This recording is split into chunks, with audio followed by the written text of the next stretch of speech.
લેવાનું કે વોટ આપવાના હોય અને લાગણી હોય તો જ 2 કલાક પાડતું હોય કે છોકરાને નિયન મેળ દે કે મારે 12 ગામ દાવાનું છે અથવા કામ છે, પણ તમે આ 2-2.5 કલાકથી રાહ જુઓ તો તમારો દિલથી હૃદયથી ખૂબ ખૂબ આભાર માનું છું.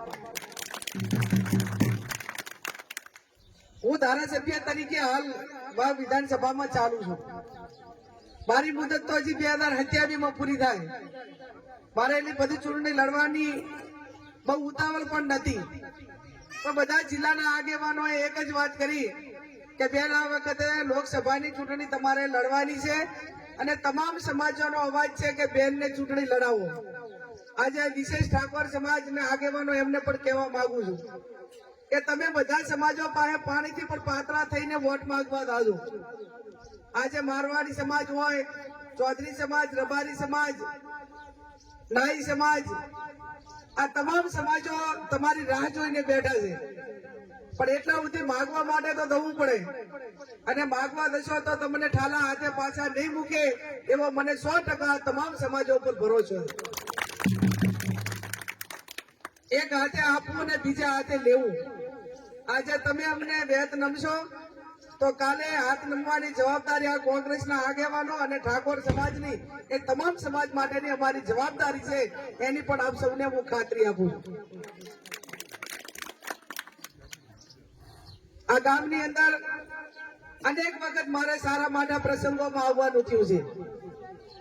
મેં મારા જાહેર જીવનમાં શિક્ષણનું કામ હોય, ગૌશાળાનું કામ હોય, ક્યાંક સમૂહ લગ્નનું કામ હોય તો 28 વર્ષમાં તડકો છાયો જોયા વગર જેટલું થાય એટલું તમામ સમાજો માટે આ કામ કરવા માટેના પ્રયત્નો કર્યા છે.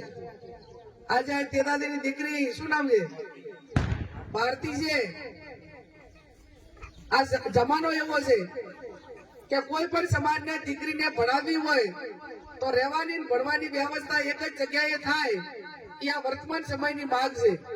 આજથી 10 વર્ષ પહેલા બાભર મુકામે ઠાકોર સમાજની દીકરીઓ ભણી કે એના માટે રહેવાની ભણવાની વ્યવસ્થા કરી. આજે આ ભારતી પણ ત્યાં ભણતી. 300 દીકરીઓ ત્યાં રહેવાની ભણવાની વ્યવસ્થા કરેલી.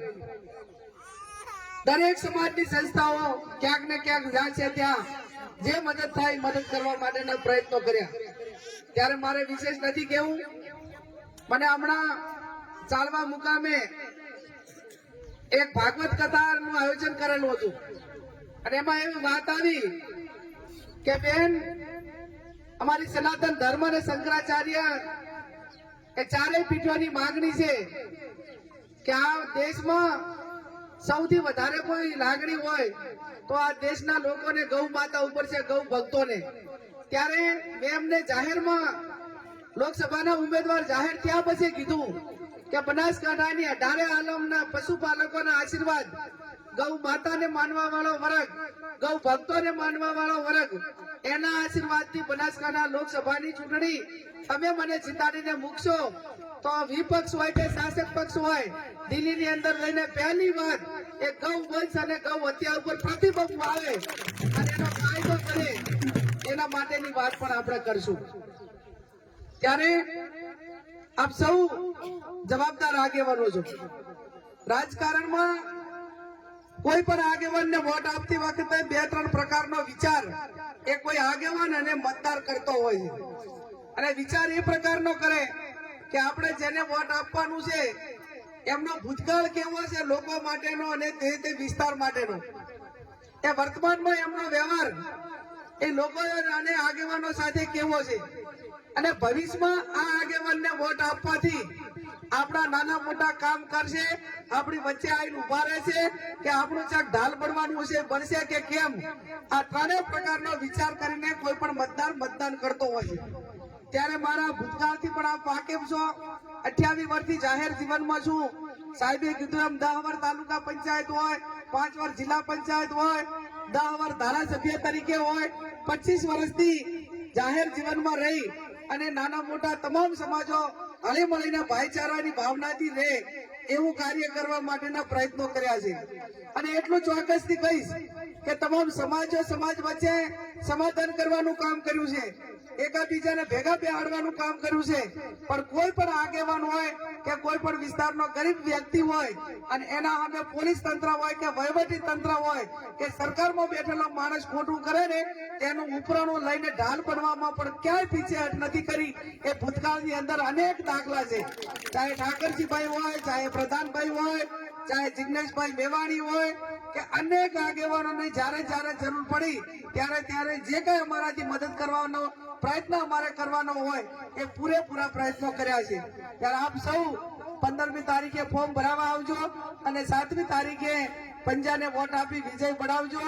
આ તમામ વખત હું આવી નાના મોટી મજૂરી કરી, તડકા છાયા કર્યા અને એના ભાગરૂપે તેદાભાઈ તમારી પાસે જિંદગીમાં પહેલી વખત વોટ લેવા આવી છું. પહેલી વાર આવી છું ને કે એના પહેલા ક્યારે તમારી પાસે વોટ લેવા આવી છું? નથી આવી ને?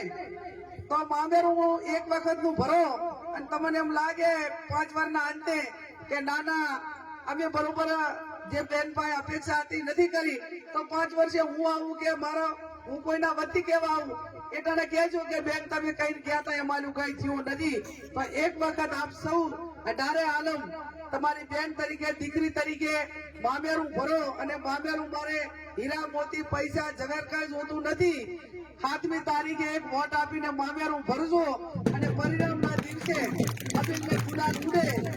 ગુલાબભાઈ કેમ કે જયારે મામેરાની માત્ર ખવડાવવા આવું એટલે તમે બધા રાજી અને બેન તરીકે હું રાજી, એ સ્થિતિનું આપ સૌ નિર્માણ કરજો. આપ સૌનો ખૂબ ખૂબ આભાર.